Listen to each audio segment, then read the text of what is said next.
Shalom, shalom. Que le nom du Seigneur soit béni. Je vais parler ce matin de la ceinture de la vérité. La ceinture de la vérité. Nous allons lire 1 Pierre chapitre 1. 1 Pierre chapitre 1, le verset 13. 1 Pierre chapitre 1, le verset 13. Je lis pour la gloire du Seigneur. C'est pourquoi saignez les reins de votre entendement. Soyez sobres et ayez une entière espérance dans la grâce qui vous sera apportée lorsque Jésus-Christ apparaîtra. Amen. Et je vais ajouter dans ce passage Éphésiens 6 où on dit que ayez la vérité pour ceinture. Mais j'aime plus ce passage ici. Pourquoi? Parce que Pierre est allé un peu dans les détails. Pierre dit ceci: c'est pourquoi saignez les reins de votre entendement. Vous savez, c'est une phrase qui me fait rire. Au début, quand je lisais cela, je ne comprenais pas. Comment on peut dire de saigner les reins de votre entendement, comme si l'entendement était dans les reins, sous les reins, autant pour moi. Pourquoi les reins? Vous savez, pour un homme qui était pécheur de profession et sans instruction, avoir employé cette expression, elle est très forte. Et je comprends que c'est le Saint-Esprit qui a révélé cela à Pierre, ce n'est pas sa sagesse humaine. Pourquoi je le dis? Pierre n'était pas médecin. Pierre était pécheur, comme je le dis, sans instruction. Mais dans ces peu de mots, il y a une profonde explication tant scientifique que spirituelle. Je m'explique. Il dit, saignez les reins de votre entendement. Quel est le rôle du rein? Moi, je m'en appris ça en troisième. C'est pour ça que je peux comprendre. On m'a appris en troisième que le rein a pour rôle de filtrer le sang.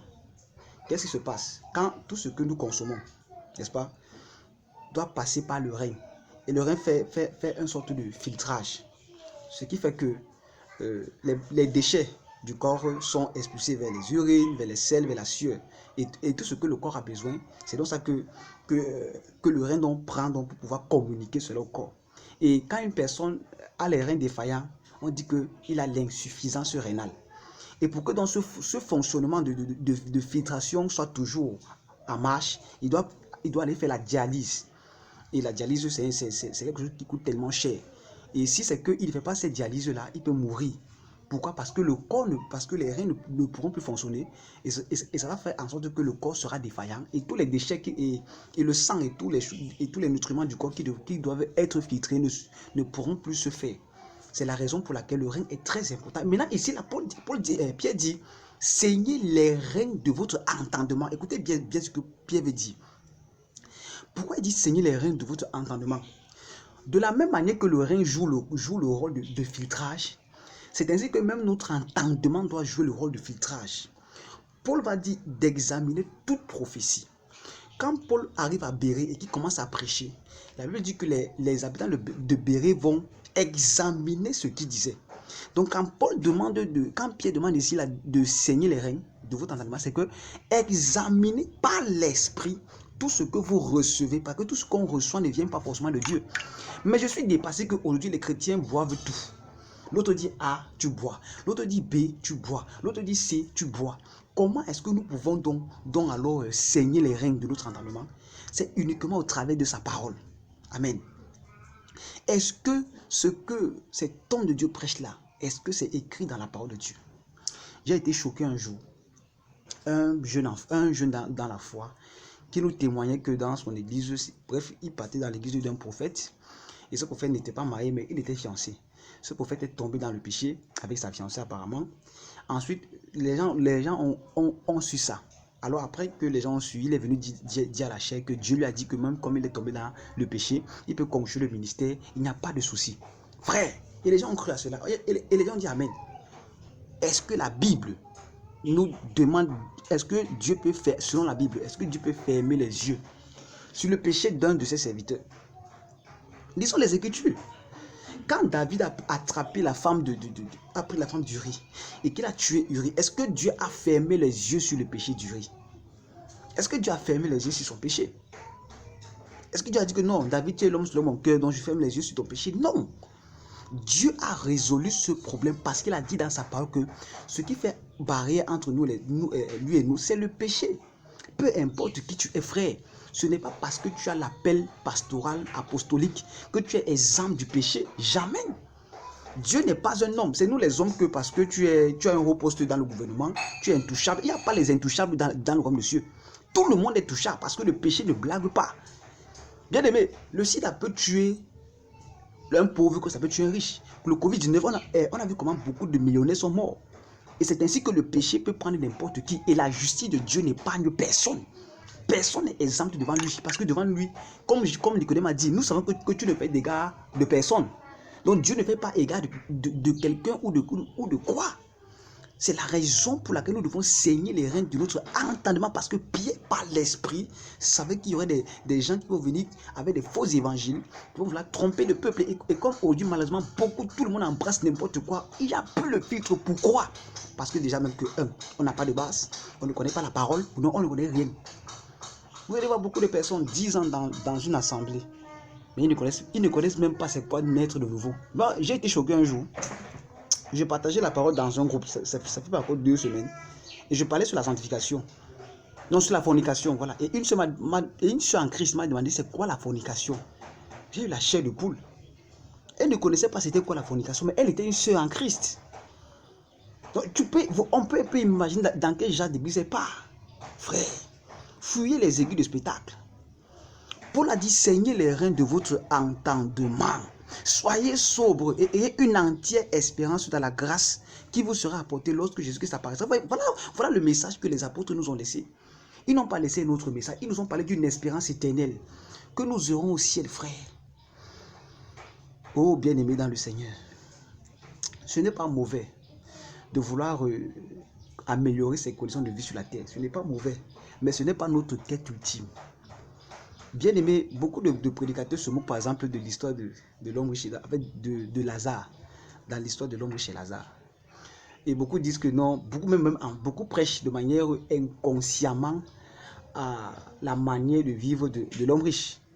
Pour eux, l'homme riche a quand même vécu sur la terre. Mais écoutez, si tu vis, disons même 100 ans sur la terre bien, c'est un exemple, 100 ans, pour ceux qui battent le record, pour aller souffrir éternellement quelque part. C'est la pure folie que de souffrir 100 ans sur la terre pour vivre éternellement dans la joie au ciel. Ça vaut le prix ça vaut la peine de payer ce prix. C'est pour dire quoi? Ce que Dieu recherche d'entre nous, frères, c'est que nous soyons attachés à sa parole. Aujourd'hui, même en politique, c'est ce que j'ai remarqué. Il y a ce qu'on appelle le culte de la personnalité qui est entré dans l'église. Et le culte de la personnalité en fait en sorte que les chrétiens n'ont plus eu le filtrage. Ils n'ont pas commencé à filtrer tout ce qu'ils reçoivent. On ne fait que boire. On te dit, apporte le balai. On va prier sur ça pour que les démons partent. Tu apporte le sel, apporte ceci, apporte cela. Qu'est-ce que la parole de Dieu dit par rapport à ces choses-là? Est-ce que tu as consulté Dieu dans sa parole? Est-ce que tu as consulté Dieu dans sa parole, frère? Est-ce que tu as consulté Dieu dans sa parole, sœur? On ne consulte pas Dieu. Je vous fais un petit témoignage.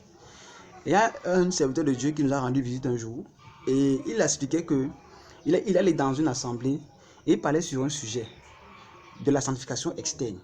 Et une sœur qui était là a été fâchée parce qu'elle avait écouté un grand prédicateur, je ne vais pas citer son nom, un grand prédicateur que beaucoup de gens suivent beaucoup, moi je suis souvent, qui avait dit le contraire de ce que le pasteur disait le jour-là. Elle a dit non, ce que tu dis là c'est le mensonge, c'est pas ça.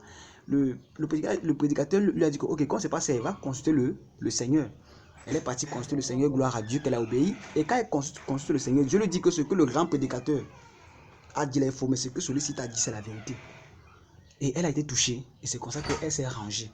Vous voyez, l'attitude qu'elle a eue, c'est qu'elle allait consulter Dieu. Et en constant Dieu, le filtre, le rein de son entendement s'est mis en marche et a commencé à filtrer.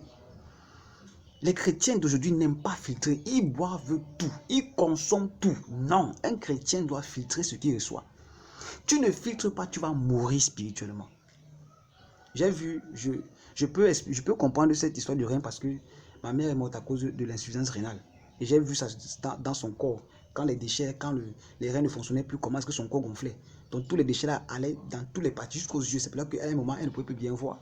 Et spirituellement, beaucoup de chrétiens sont aussi comme ça. C'est qu'ils n'ont pas de filtre, ils boivent tout, ils consomment tout. Ils consomment tout. Ils n'ont pas le discernement, ils n'ont rien. Parce que non, c'est un grand... Parce qu'on juge un homme de Dieu en fonction de l'onction. Non, on ne juge pas un homme de Dieu en fonction de l'onction. qui se manifeste, mais on juge par rapport à la révélation de la parole qu'il a. Est-ce que cela cadre avec les Écritures? Tout le monde peut lire la Bible, amen, c'est vrai. Mais tout le monde ne peut pas avoir l'explication du Saint-Esprit. Or, on a besoin de l'explication du Saint-Esprit. C'est la raison pour laquelle Paul et Pierre nous dit ce matin que saigner, c'est quoi saigner? C'est attacher. Ça veut dire que c'est ça qui doit être la base de notre foi. C'est la base. C'est de saigner, frère. Vous savez, il est vrai que quand on commence dans la foi, on est tous, on est mouton, on boit tout, on consomme tout. Mais pour ceux qui veulent aller loin, qui ne veulent pas rester stagnants et qui commencent à grandir dans la foi, en commençant à analyser les Écritures, ils commencent à comprendre des choses. Et ça a été un peu pareil avec moi. Le premier homme de Dieu avec qui j'ai été, qui m'a formé, quand j'ai commencé à grandir, j'ai commencé à aller en profondeur dans les Écritures et j'ai commencé à voir des choses qu'il prêchait qui ne cadraient pas avec la parole. Et un beau jour, je suis allé le voir. Je lui ai dit que non, il faut qu'on discute sur la parole parce que moi, quand je lis la Bible, voilà ce que je découvre. Mais toi, tu m'as enseigné plutôt autre chose. C'est ce genre d'attitude que Dieu aime. C'est ce genre de choses, c'est ce genre de chrétien que Dieu recherche.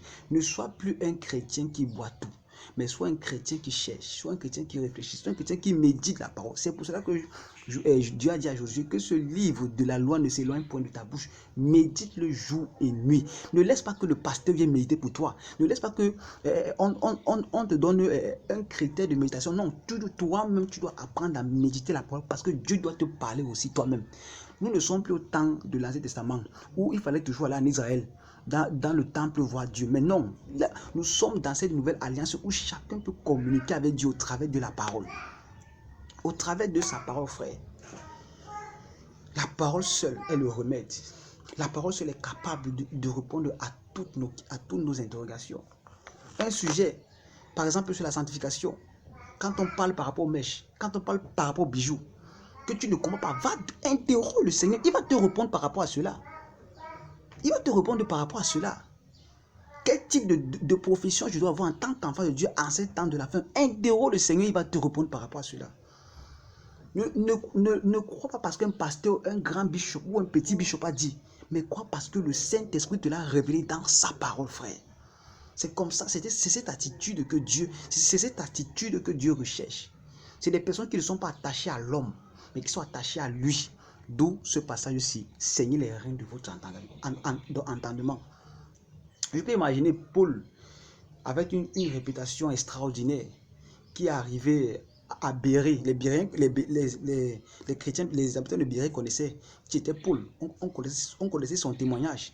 On connaissait l'onction qui se manifestait en lui, les mouchoirs qui guérissaient et tout, les résurrections des morts. Mais ce n'est pas ça qui a émouvoir les habitants de Bérée.